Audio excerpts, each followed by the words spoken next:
হঠাৎ করে আবার চলে গিয়েছিলাম চিংড়ি মাছগুলো ধরতে, কারণ এবারে শীত চলে আসছে।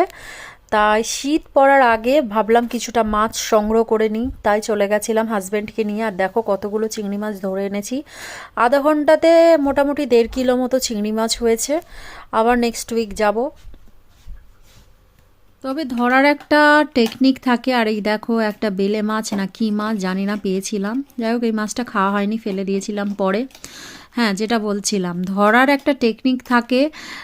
জাল নিয়ে গিয়ে যখন লো টাইড হয় তখন ওই পাথরের তলায় তলায় অনেক চিংড়ি মাছ থাকে, সেটাকে ধরে নিতে হয়। আর একবার যদি ওই সেলের উপরে পড়ো, হাত পা ছিঁড়ে সব একাকার হয়ে যায়।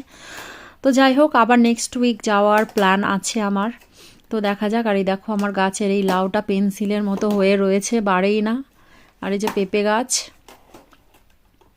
হ্যাঁ, আবার চাল কুমড়ো দিয়েছিলাম। আর এই চাল কুমড়োটা ভাবছি পেরে রান্না করে খেয়ে নেবো। এইটুকুনি চাল কুমড়ো কী হবে।